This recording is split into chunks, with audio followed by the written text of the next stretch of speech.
All right, it is 7 o'clock, 7 o'clock. How are you, everyone? Welcome. We are going to get started. Now, I know some of you guys are going to come in a little bit later as we're going on. We have Jacksonville, Florida in the house right now, and I want to say welcome to you. And this is going to be an incredible night. This is the first of its kind, the first that I have ever seen. So welcome to the 2020 Board and Card Games Summit.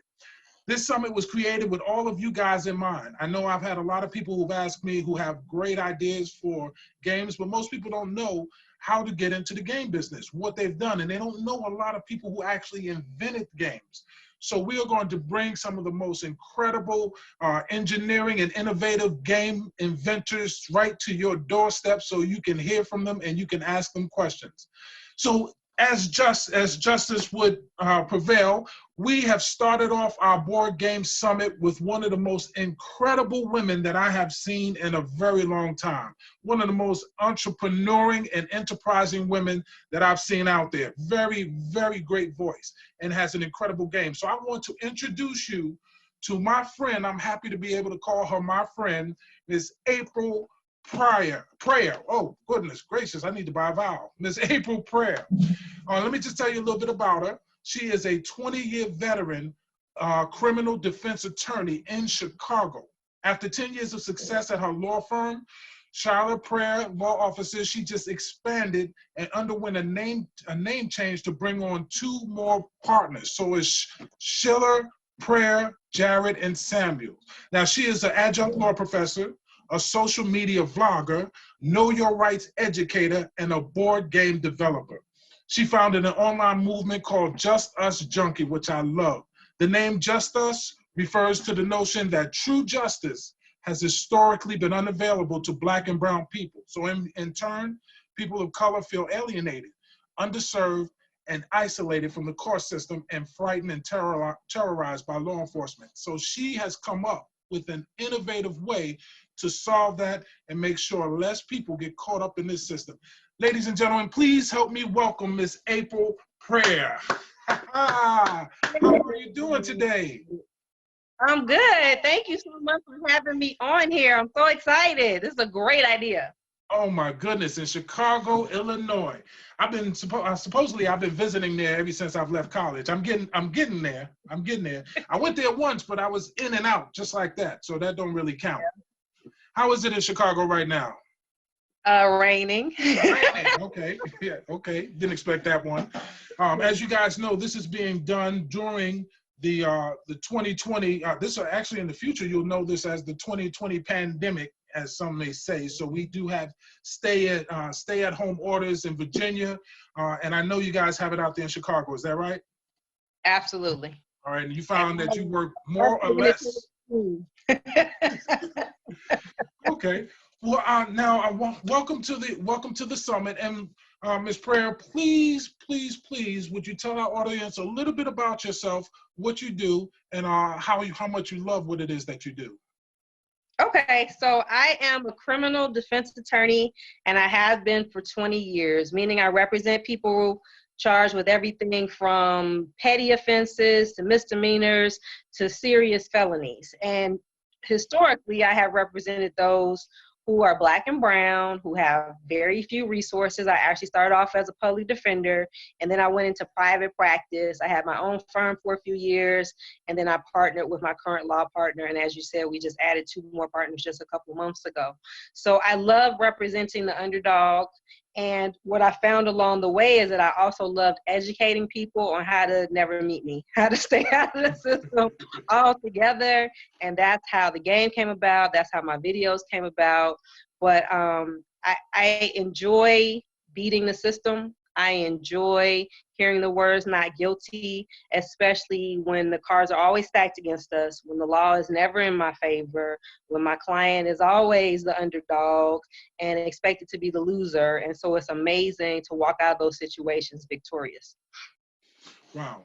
So let me ask you this. So because of what you do and the seriousness of what you do, how in the world did that transition into a board game?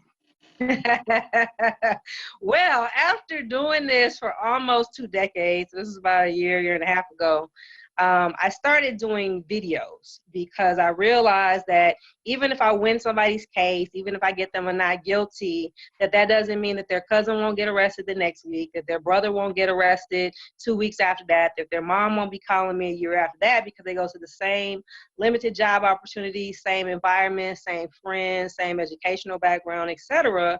And there were so many people who didn't know the basic rules about their constitutional rights because it's simply not taught to us in school. So I started doing videos. The videos took off. My third video it's up to 2.5 million views now, but we got over 1 million views in one night. And that's when a light bulb went off. I was like, people don't know this information. They need to find it. And so what I realized by doing my videos is I was reaching people my age because I was promoting them on Facebook. But the babies, the ones who really needed it, the 17-year-olds, 15-year-olds, 14-year-olds, were all on Snapchat, IG, TikTok, and they weren't necessarily going to listen to me or any of those venues. So I came up with a board game. So I was like, most of them are going to be trapped in school, before this pandemic, for 5 or 6 hours a day. And they'll be at mentorship programs, and they'll be in after school programs, or they'll be in civics class, and the teacher can bust out this board game. And one, the kids are relieved because they're not getting talked at. But then two, they find a fun way to kick in their critical thinking. They start interacting. They're forced to put their phones down. It's really magical to watch. And they learn the information and they carry it with them forever. So there are 54 different scenarios in the board game, all in real life. I've either seen them personally through my clients or colleagues, or heard the stories in court, but they're all real life stories. A couple of them are from the media, but I'd say 50 of them are from real life. And based on that, the kids 5 years from now, 5 months from now, will find themselves in these situations and say, I don't really know why I know this, but I know I should go left and not go right. And that's what I hope, that these kids who play the game will end up being ambassadors. They'll start teaching it to their friends inadvertently. They'll start making the right choices really quite by accident. It'll be very organic for them. They may not even remember playing my game, but they will remember the choices that they learned because of the game. Okay. So now we just had a question about, do you have your own game? So I guess we need to start off with that at this point. So would you please let all the people know the name of your game and what your game is and what it's designed to do? Okay, so here's my game, if you can see it. So the name is Trials and Triumph. And the game, what it teaches is, it teaches teens and adults how to avoid the criminal justice system. It teaches them how to interact with police safely, because we've all heard the horror stories. We've all seen the videos on YouTube or Facebook of traffic stops that go totally the wrong way, and someone who was stopped for something minor might end up losing their life or being gravely injured by the police. And so the purpose of this game is to avoid that completely, to teach everybody the same rules no matter what the scenario is, so that we all walk away alive, make it home safely. But then the game also teaches you how to avoid conviction, which is what can haunt you. Like the American Bar Association said that from one conviction, there are potential, get this now, 45,000 collateral consequences to having one conviction.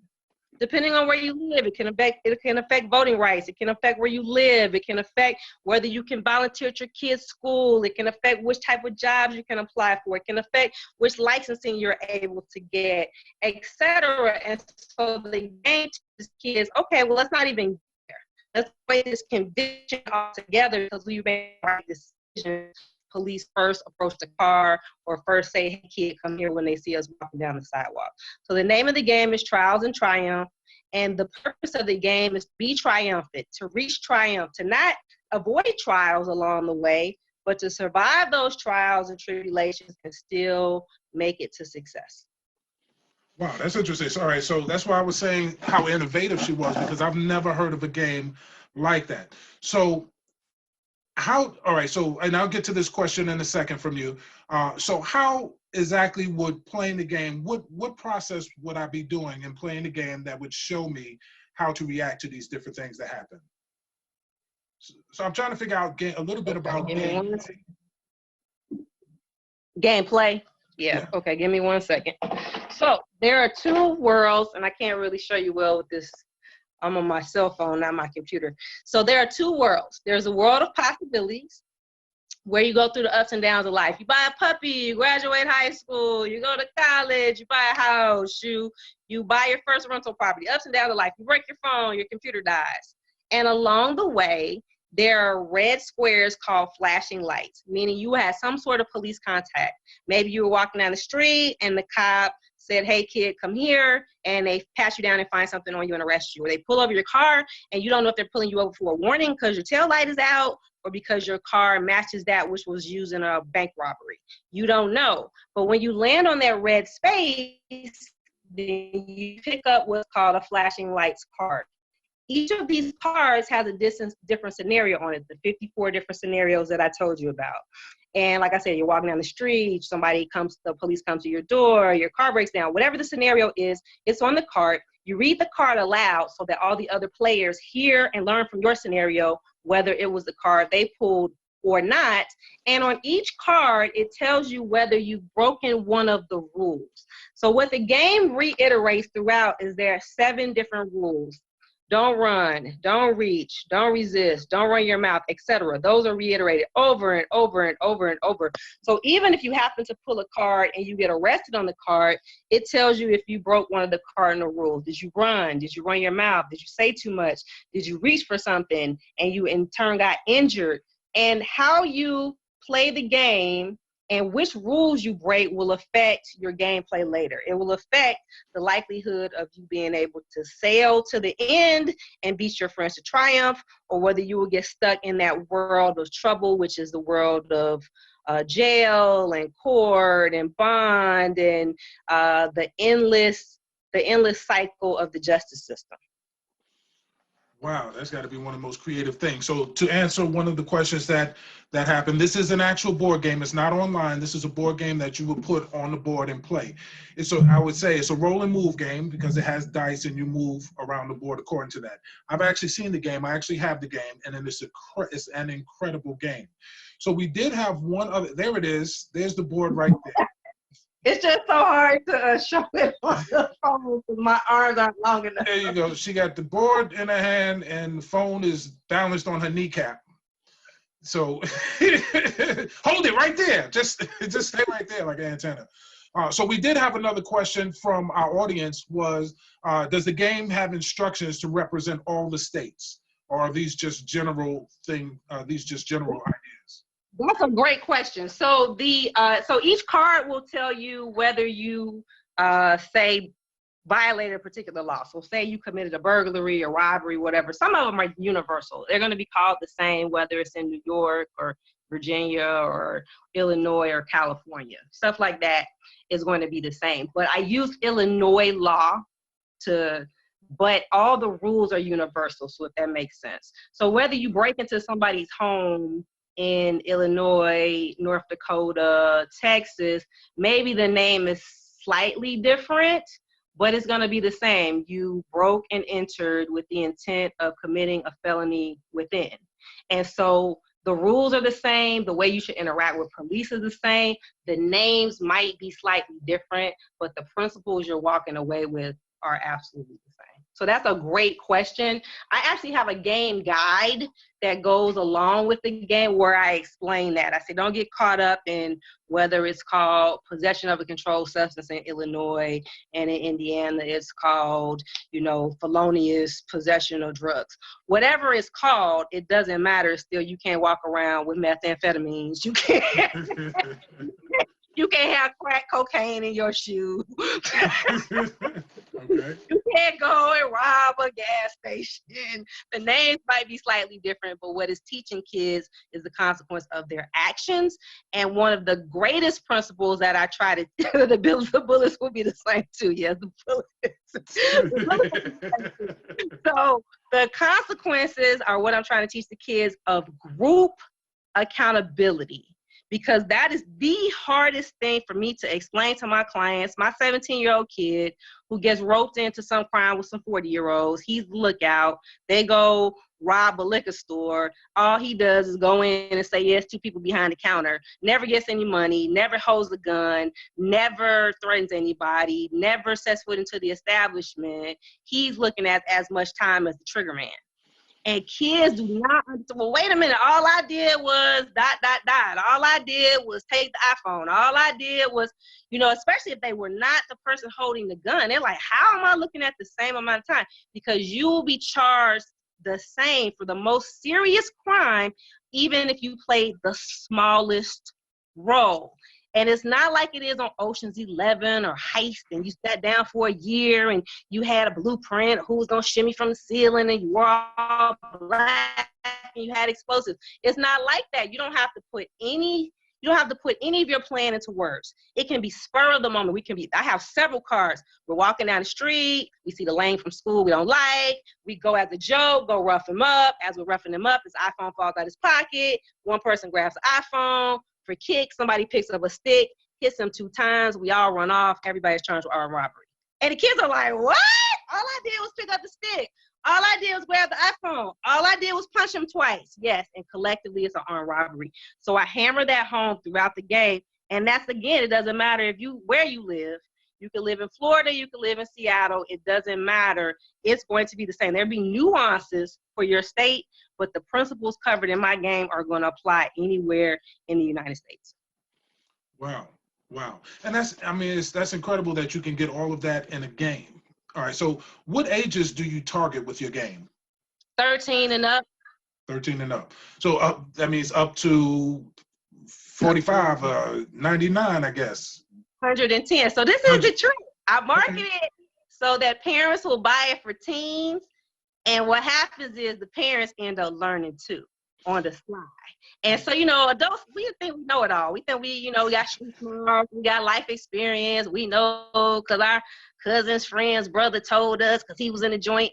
But what happens is parents and these adults and these mentors and troop leaders who are facilitating the game, it never fails. They all pull me to the side. I didn't know, ... Mm-hmm. I didn't know. And they learn by looking over the kids' shoulder. They're not even playing the game themselves. They're looking over the kids' shoulders as they're playing the game. And then they run over to me. I didn't know this and this and this. And so, yeah, it's for all age groups. Really, you can play if you're 12, but the U.S. requires more testing and such if you go any lower than 12. So I just made it 13 and up, kind of like PG-13, like the movies. And I found that if younger kids play, some of it goes over their head. Like, so if I have a card saying you got busted for possession of ecstasy or Xanax, they don't even know what that is if they're 6. So it just, for preteens, for teenagers, preteens and teenagers. Okay.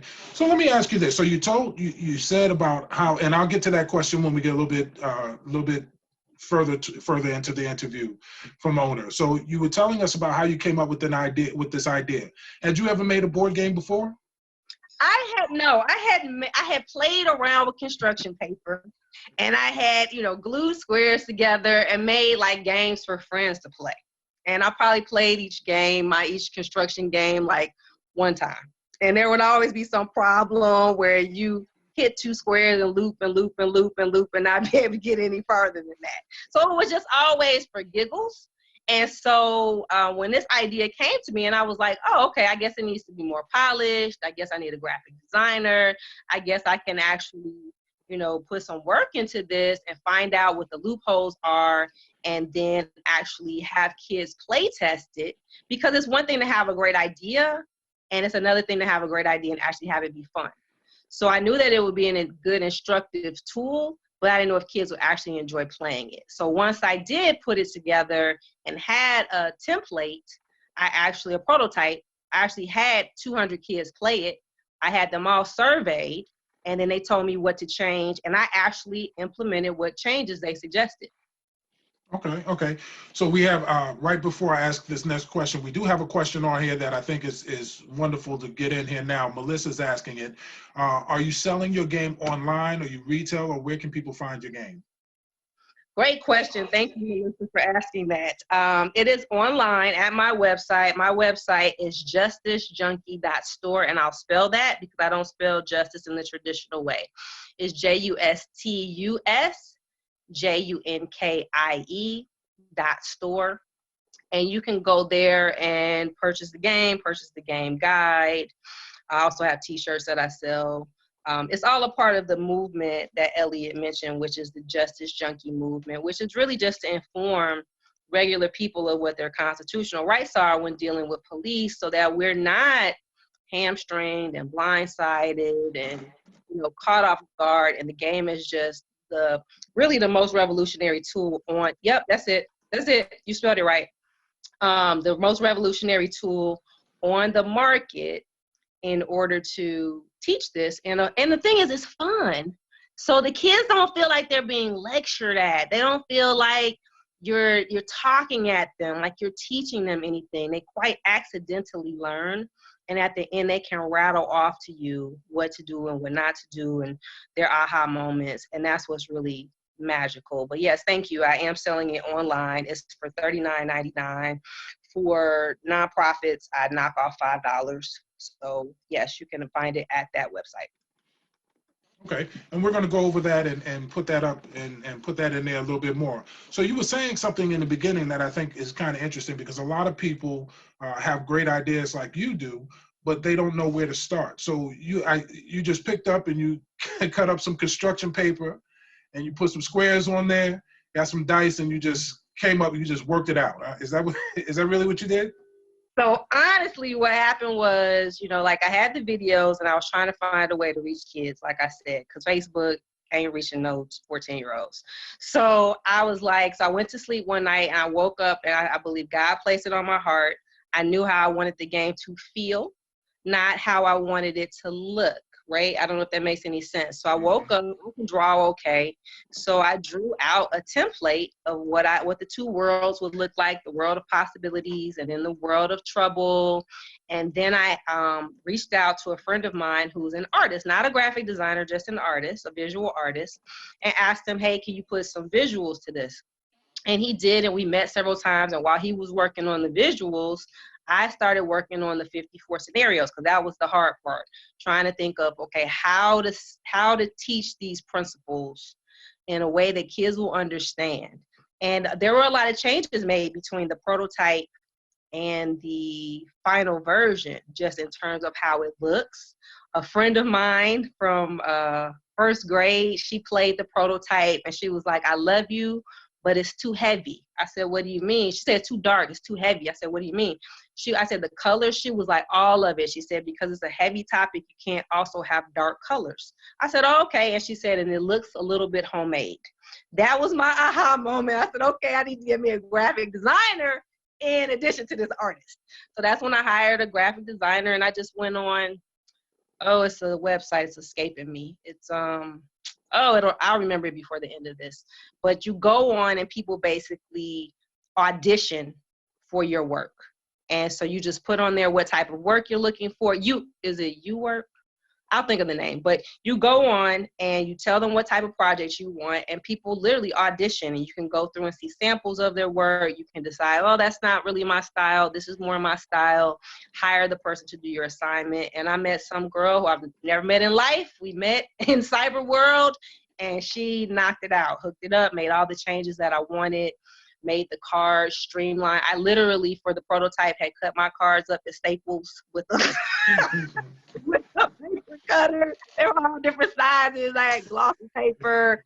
And then, the board was professional, but I was doing everything piecemeal. I was buying pieces from one manufacturer. I was buying boards from another manufacturer. The cards, I could not figure out how to get them reasonably priced, because each card, as you saw, has a different scenario on it, but the fronts are all the same. And apparently that's very tricky for printers, and they wanted to charge me an arm and a leg. So I was like, I'll go to Staples. And so then when it was time to go beyond the prototype and then make it all polished, I was able to find a manufacturer I'll put local in quotes, a local manufacturer who would do everything in one place, but then again, everything is based on how many orders you're placing. I didn't have hundreds of thousands of dollars to invest in an idea. I didn't have any investors. I didn't know anybody. I didn't know anybody who had a board game. I was fortunate enough that once I was between the prototype stage and the final stage, that a mutual friend introduced me to you. And you were a godsend because you were ahead of me. You had already gotten some publicity. You already had gone through the whole thing of this manufacturer versus that manufacturer. And so you were able to guide me. Because other than that, I was living on Google and YouTube, trying to figure it out. And I found people that I liked how they did the board, but I didn't like their boxes. Or their boxes were $5 a piece. I'm like, well, how do I make any money if each box is going to cost me more than the board, the pieces, the die, and the cards? Then I would go and find a reasonable price for everything except for the cards. The cards were costing more than the box, the die, the everything together. And so I found a I put local in quotes because they actually make everything in China, or they did at the time. I don't know what's going on now since the whole world has changed.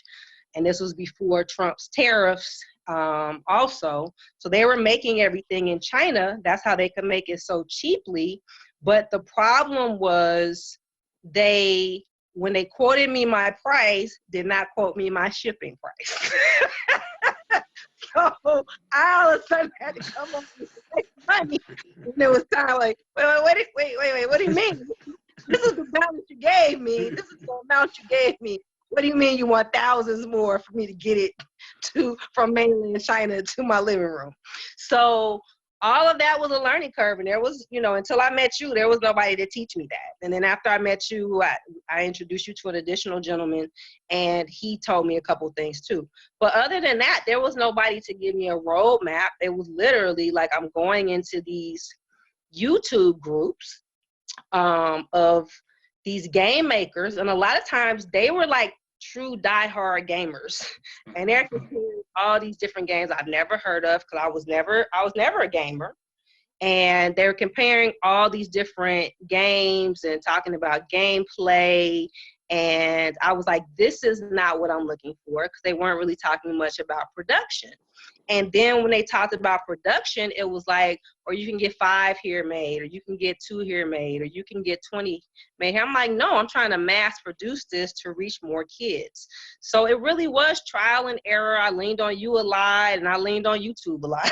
And I just kind of figured, and I'm still figuring it out, because after getting these first 2 batches printed, I will probably switch to a truly local manufacturer so that I can cut out these thousands of dollars in shipping costs.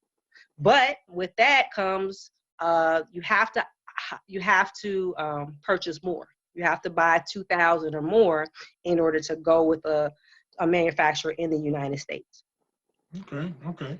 So let me ask you this: do you think that going in, because you'll have a lot of people who have innovative ideas just like yours, is things that have never been done before but really is needed in our society to have fun, but also to teach. But they're scared because they've never done it before. And like you said, you go online, it's hard to find information. And the information you find are from diehard gamers, and they only give you certain information, the information that they want to give out. So for someone that's new, that's trying to do this, that has this idea, would you encourage them to try? What would you encourage them to do as far as trying to get their idea from out of their head and onto a board and get it out there? Leap. The one thing I've never been afraid to do is leap. And I realize I don't have to know every step of it, because, and this is why I tell people, every part of this has been organic. So I just recently wrote a business plan down, and I mean like within the last month, and I launched my physical game last June. And before that, I did a fundraising thing, but every piece of it has come together. I've met the right people at the right time. I've gotten whatever, whenever I reached my learning curve and there was something I needed to know, somebody would come into my life who knew that, or they would introduce me to somebody who knew that. And so everything has happened quite organically. I haven't had to stress out about a lot. I learned a lot along the way about marketing on Facebook, but still now I know very little about marketing on Instagram. I know zero about TikTok. And it's just like you don't have to worry about knowing all of it. If you worry about knowing all of it, you'll never get started. You have to simply leap. And if your business idea is one like yours or mine, which is going to bless everyone that plays it, is going to truly edify them and change their lives in some way, it's going to work out. And so you might work it at a loss for a long time, but you have to take the leap. And no, I mean, and this is the thing. So I got fussed at by people because I also do public speaking in relation to this. What I like to do is organize a game night. I say nothing other than my name. This is my game. Kids, you got 35 minutes. And then at the end, do a Q&A or do a Know Your Rights event. And people were fussing at me. They're like, April, you have to start charging for these. Because I was doing them all for free. I didn't care unless you were a university. But if it was kids involved, I was doing it for free. And they were like, you have to stop doing this for free. And I was like, I don't want to miss anybody. And what I knew to be true is that every event I went to led to another opportunity. Everyone. It didn't matter how small or big. I would meet someone there who would invite me to another event. At that next event, I would meet somebody who would invite me to another event. I'd meet somebody there who would buy 30 games. I would meet somebody there there was always, and so I never worried about how it would work out just because it always did. And I was going to reach the people I was supposed to reach. I would never get bummed out. I'd go to a room, there'd be 3 kids there, and they promised me 30. Okay, and then one of the kids' dads was going to invite me to his church, and there would be 50 there. So it didn't matter. It always worked out. So you have to leap. The more you stay in your head, that means your gift, your vision also stays in your head, and that means that you're never going to reach the people you're supposed to reach. That's good advice. That's good advice, especially when you have something that's valuable, something of value that you're providing for people. I think it's better to just go out there and provide the value and let all of the other chips fall where they need to fall. So I agree with that wholeheartedly. Oh, and by the way, the website that you were talking about to get designed, because I think I used that one too. Is it Upwork? Yes, Upwork. There we go. So it's Upwork.com. That is a great one where you can find all types of people, because I am not the artist. And I couldn't do it myself. So now you have your board game. You have your idea. You've done your prototype. You've done your market research, and it was time to get it out there. How did you find the process of trying to get investors or someone to really invest inside the game? Was that something easy, or was it something you're working on, or how does that fit in? No, and I never had traditional investors. So what I did was an Indiegogo campaign. I had never heard of it. Again, this is one of the organic things that came to me. So back to the videos, there was a young lady who was helping me with social media promotion. She comes to me one day when I tell her about the game, and she's like, oh, you need to go on Indiegogo. I didn't know what an Indiegogo was. I didn't know what she was talking about. And then she says, oh, well, it's kind of like Kickstarter. I said, it's like, like GoFundMe? I said, I ain't begging nobody for no money. And so she laughed and she was like, no, it's like Kickstarter. Kickstarter is for businesses to get started. She said, but Kickstarter, the difference is they yank your money if you don't reach your goal. She said, Indiegogo, you don't. Whatever your goal is, you reach it, you don't reach it, you get to keep all the money. So I did a lot of research and I compared the two, and I went on Indiegogo and spent a lot of time doing that before I ever got started. And then I said, okay, because I'm not the type to ask anybody for anything. I'm definitely not the type to ask you for money to invest in my dream. So I was like, okay, well, I'll do the Indiegogo. And I did a hard push, and I did a pre-launch, and I'm really good with Facebook. So I was on Facebook promoting, and I had my little Justice Junkie page, and I had my personal page, and I had my firm page, and then other people started to get excited about it, and people I hadn't even met started sharing it with their friends because they knew me from the videos. And the Indiegogo got a lot of steam, and it just really was I give everybody the game for a reduced price. I don't remember what it was. It was too little now in retrospect. I didn't do enough research on how much shipping costs. Because remember, the manufacturer never told me how much shipping was from China. So I never included that in my expenses. And so I said, okay, And I didn't estimate how much shipping would be from my house to the person's house, except for the Chicagoland area. But I had people ordering it in California, and their shipping was literally twice as much as it was for me to send it to the other side of the city. So I took a loss. So in the Indiegogo, I say I charged $28 for friends to buy the game that I'm now selling for $40.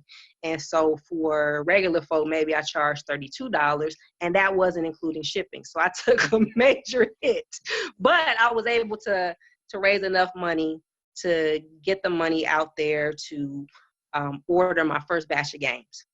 And the cool thing is, because these were all pre-orders, because there was this buzz around it, because people were excited about me launching, when I finally got the physical game, that weekend was bananas. I had friends come over and bring their kids, high school kids, and we were like stuffing boxes. We had like an assembly line in my basement, in my living room, in my dining room.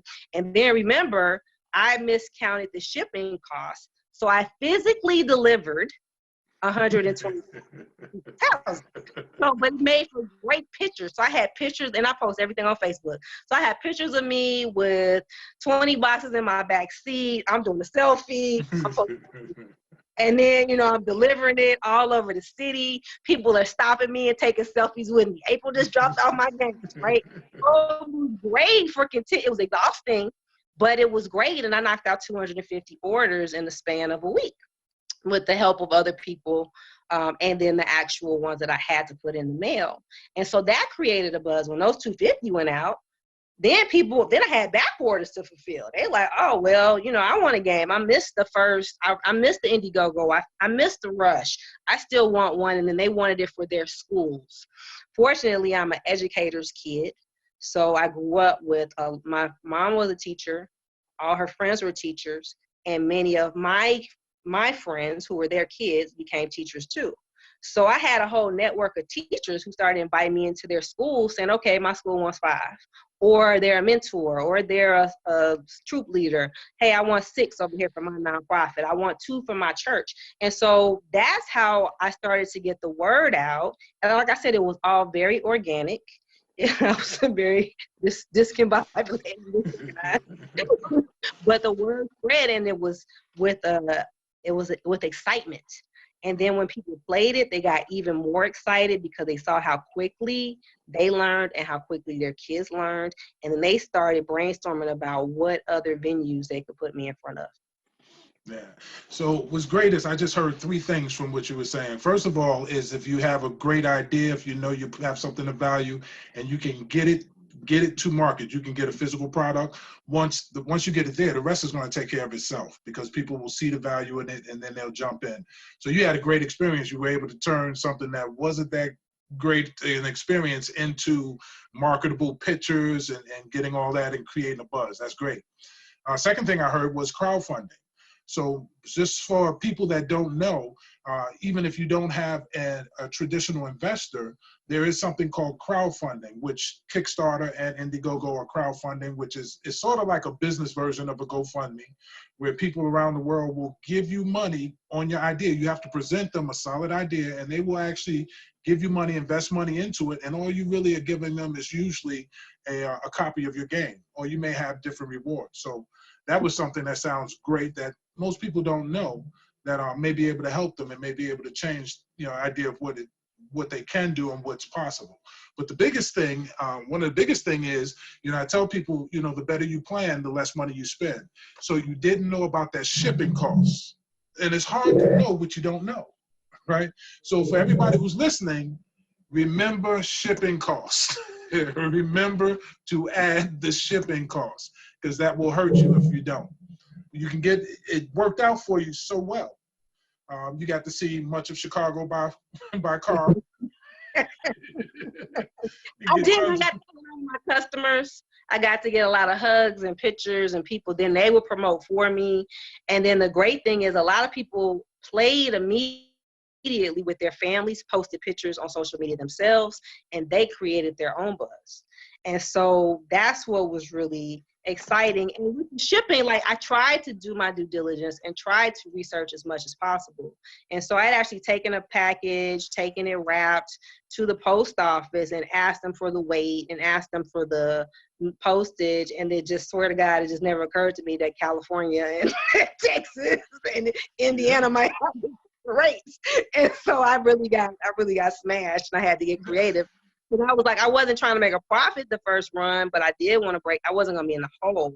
And so by doing those deliveries myself, and even paying kids to deliver 10 here or 20 there, giving them $20, $50 was cheaper than me paying $16, $12 a box at the post office to deliver it. So it worked out, and I just had to be creative and just roll with it. And, you know, my thing was I was going to get it done no matter what, because it's that important to me. I think you really have to have your passion pull you. You can't worry about the profit. Like, I knew I wasn't going to go bankrupt doing the game, but, and I knew that primarily I was going to invest my little pennies first.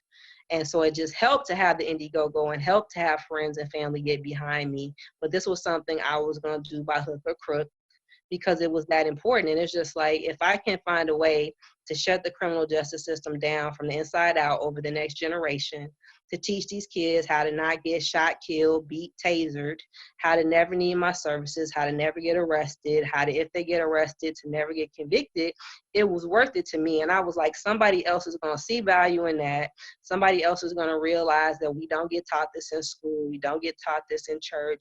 We get taught the wrong information by our parents. They say stuff like, oh, baby, just tell the truth. The truth will set you free. Not knowing the truth will send you to the joint for 40 years.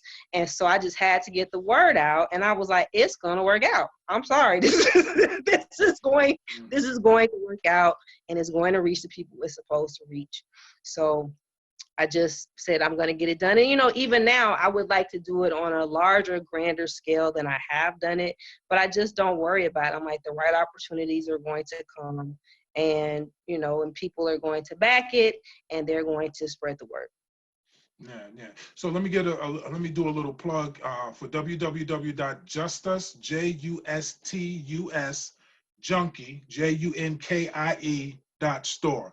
And I really want you guys to go out there and take a look at it, go to the website, go read up about it, and get a copy, because from what we've been talking about today, it is a whole lot less expensive to get a copy of the game and get an understanding of what's going on than to not get a copy of the game, get caught up in the system, and lose a portion of your life and your cash. So really, really get to it. So if you know people, if you know groups, if you know church groups, if you know little educational groups or people, anywhere where there are children, and this is for adults too, but anywhere you have groups of children, this is a must.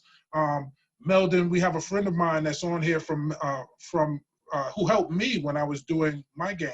Her name is Meldon Jenkins. She is the law librarian at the Richmond Public Library. And it was because of her that I started doing the educational, the entrepreneurial workshops for the kids, which is where my idea came from. She was asking about it, so I'm going to bring, when this all is over, Meldon, I'm going to bring you a copy of mine, because I think this is something important for libraries, for anyone who has access to children in the community. We really need this information out. It doesn't matter where you are, what community you're in, we need this information, especially the way the world is going. So that was a little shameless plug. Absolutely, Meldon.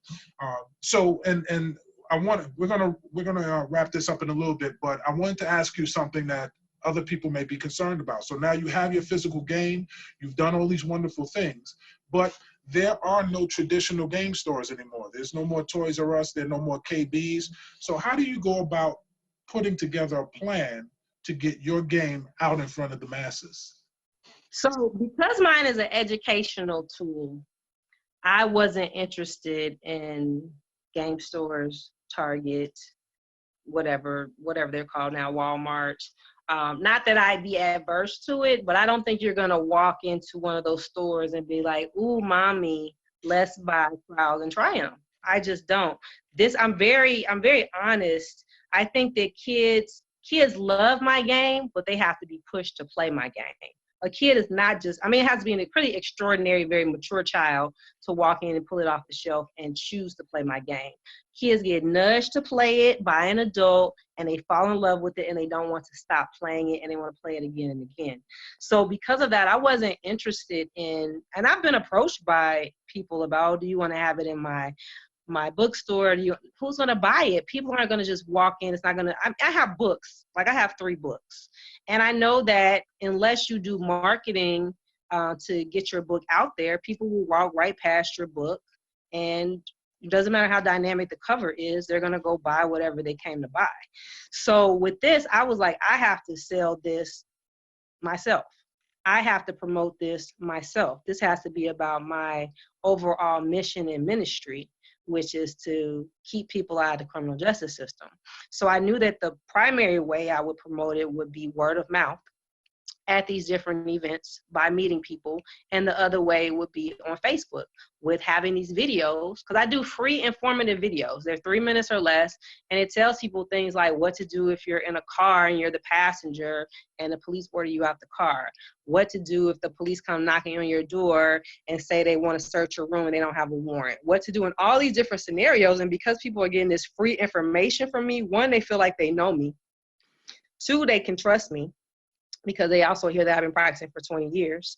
And then 3, they want to pay for content after that. They're like, oh, wow, she gave us all this free stuff. What else does she have? And so whether that means that they want to hire me to come out and speak to them and come be a keynote speaker at their college, or they want to simply pay $40 to buy a game, they're willing to do it. So that has worked to my advantage. Okay. So what are you looking for? If you had your chance to talk to, and this will be my last question, then we're going to have a couple of questions from the audience. So in the most ideal situation, let's say you're in Chicago, so you have someone from Florida or you have someone from Virginia. The most ideal situation, how could they take your board game and effectively share that with children so that everybody learns and everybody has fun? What would you have them do? Does that make sense? I would want to be in every major school district. So I would ask them to introduce me to anybody in any school district, big or small, where I can get in the door. Charter schools have been very welcoming because they have a lot less red tape than public schools do. So it doesn't matter if it's a private school, if it's a parochial school, if it's a charter school, if it's a public school, get me in the door. And the other thing is nonprofits. And so this is what I caution adults. Don't just target the bad kids. Don't just put me in front of the at-risk kids.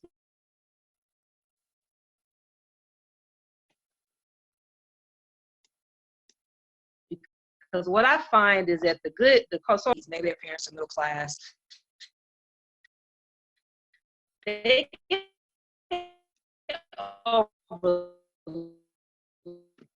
look, they never get them. And so what happens is they get arrested. They are blindsided. Their whole world is lost. Their opportunities to go to college are shot. And a lot of times they make big, bad decisions because they have no idea how bad it is. So that's why I want to be everywhere, in every school district, in every type of school, and every type of, I just thought it was a blessing. A lot of Jack and Jill chapters have started inviting me out. And I was a top teen when I was a kid. So a lot of top teen chapters, I actually spoke to all of the top teen chapters in the nation. And those are so-called good kids. And so I was very pleased because those kids, I'm telling you, their parents don't even think about it. They're driving their little Mercedes. They got their little Gucci book bag. They get pulled over by the police. They think they're going to tell the police officer who mommy and daddy is. And all of a sudden they end up in the backseat of the car in handcuffs and they just run their mouths. So it's really important to get this game everywhere, in every library, in every school system, in every mentorship program, not just in front of the at-risk kids in the hood. Get it everywhere. I mean, the little Native American kids in Nebraska, whoever, white kids in Texas, get it in front of them all, because this is something that can benefit all of us if we know it. Then we can teach it to our kids can teach it to one another, and they can all avoid, I mean, one decision literally can end you up in jail for 40 years. And so when I first started, I said, what if 35 minutes could save your kid from spending 3 to 5 years in prison? 35 minutes, play the game once. My ideal thing is to play it 3 times in each of those settings. Play it in school 3 times, play it at home 3 times, play it at the YMCA 3 times, so that way you get through all 50 scenarios or as many of the scenarios as possible. But just get it anywhere and everywhere so that kids can experience it one time and make better decisions. I'm not gonna catch every kid. You got some stone cold killers out here. I'm not gonna save them. But most kids are not that way. Most kids are followers. And if the leader is teaching them to make better decisions and to walk the other way and to not get caught up in bad situations, then we all benefit. Okay, so now since you've said that, before I go to this other question, let them know, so for all those people who have access, if you have access to some of the places that that she just mentioned, let them know how can they contact you to talk with you a little bit more about maybe some potential places that that can open up for you in this game.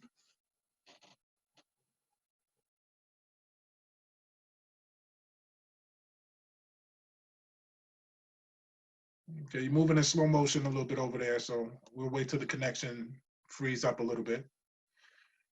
But as you were hearing, she was talking about a lot of places that we can put the game. So just so that children of everywhere can have access to this information and have access to playing this game and giving them some thoughts of things to think about.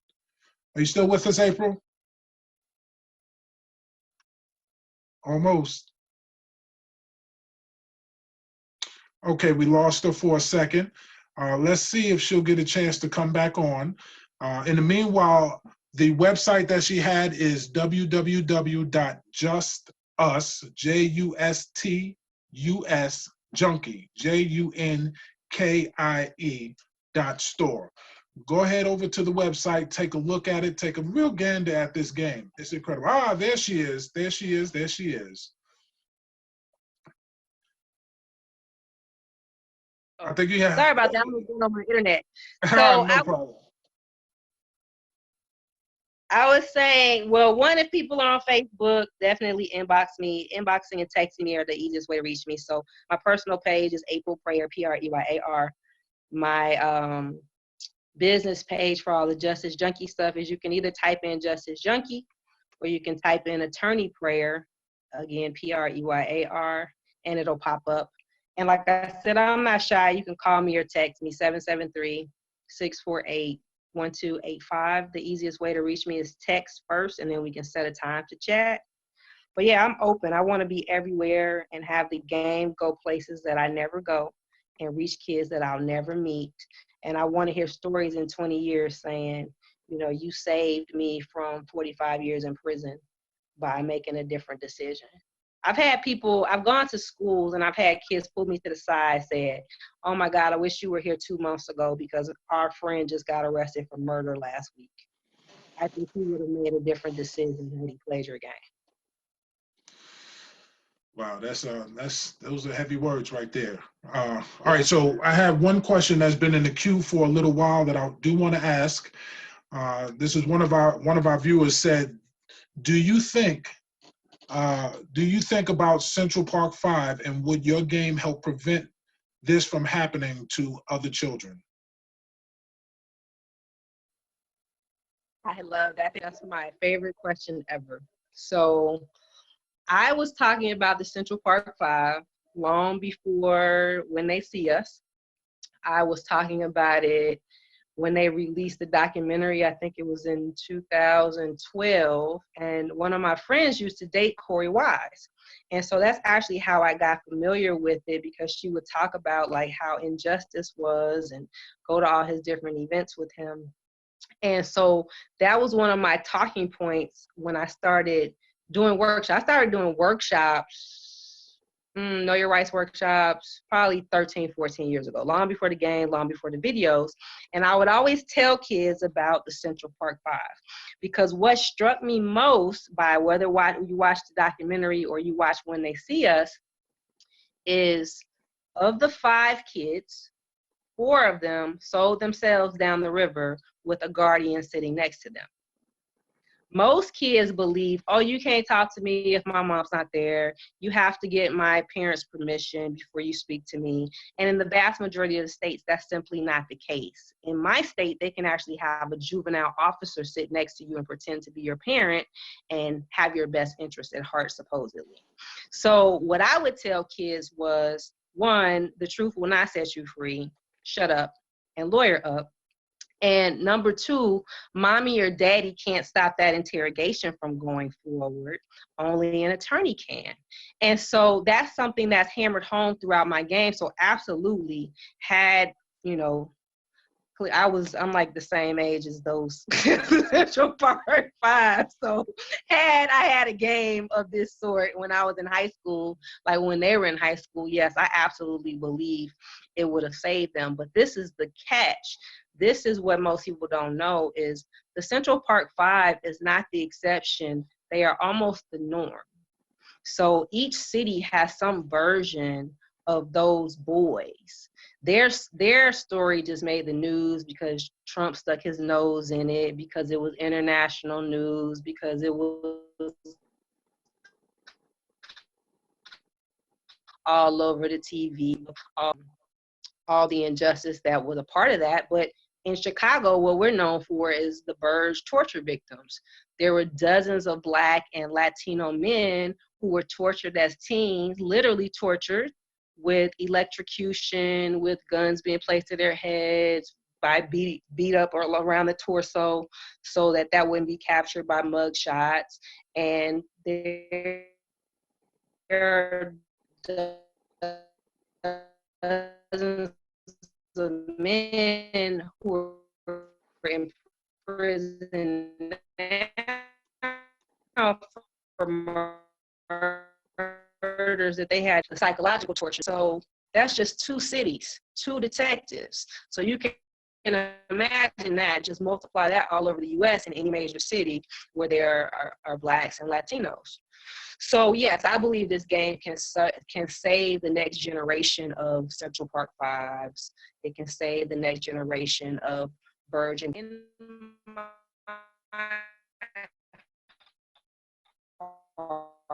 heart, it can do 2 things. Completely stop Boston because it's